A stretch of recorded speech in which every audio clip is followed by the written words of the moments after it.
Ada dualisme antara regulator dan operator yang salah dalam tata kelola bernegara saat ini, yaitu masalah BUMN jadi kementerian. BUMN itu korporasi operator, kementerian itu regulator. Kalau keduanya jadi satu, itu di atas monopoli perannya. Harusnya tidak akan pernah merugi, tetapi faktanya kok bisa rugi atau kok bisa hutangnya besar. Berikutnya saya juga nggak ngerti bagaimana bisa mengatakan hutang BUMN adalah hutang korporasi, yang dalam artian sederhana hutang swasta, bukan hutang negara. Padahal kementerian loh yang hutang. Contoh lain, kalau PLN bangkrut itu cross default harusnya, alias negara nanggung juga. Ngomong-ngomong, kalau hutang negara dan hutang BUMN digabungkan, jangan-jangan besar sekali hutang negara saat ini ya. Tapi untung sekarang dipisah, walaupun seharusnya digabungkan. Jadi ke depan bagaimana agar negara kita ini aman? Ke depan adalah kementerian BUMN itu sebaiknya dibubarkan. BUMN tidak lagi di bawah kementerian. Gak perlu ada satpam untuk buka pintu pejabat dan segala macam aktivitas pejabat lepas sambut ala birokrasi. BUMN jadi perusahaan holding, pakai aturan seperti aturan perusahaan, undang-undang PT, pertanggungjawaban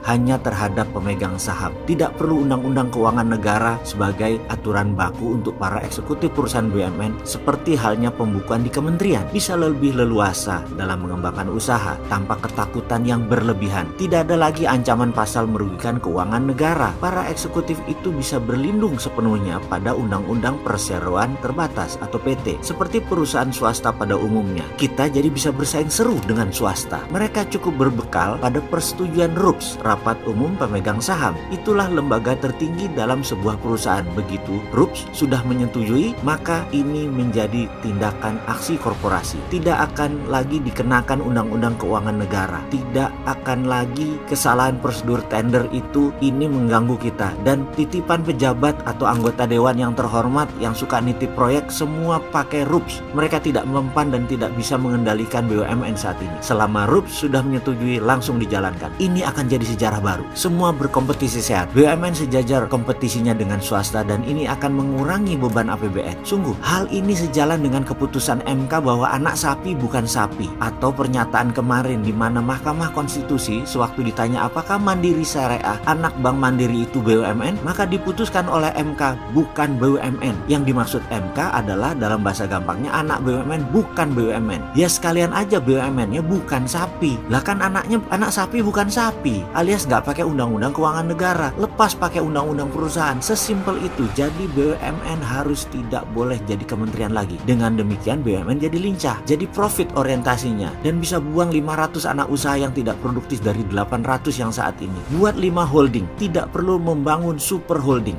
1. Holding keuangan, 2. Holding SDM, 3. Holding perkebunan, 4. Holding digital telekomunikasi, dan sekali lagi tidak perlu buat super holding, cukup saja holding. Sisanya dibuatkan BUMN holding aneka usaha sebagai holding kelima. Buang BUMN yang tidak produktif. Bayangkan dalam 5 tahun ini tumbuh nggak karu-karuan, anak cucu cicit BUMN ada 500 kali. Tutup aja itu semua, nggak ada gunanya. Nah kemudian urusan BI dan BUMN ini itu bisa segera dijalankan kalau Sri Sontoloyo ini yang pegang mandat. Kalau sekarang kan belum. Kalau sekarang BUMN aja yang ditebas, bukan kementerian. Yang BI jangan ditebas jadi dirjen moneter. Gak enak sama IMF.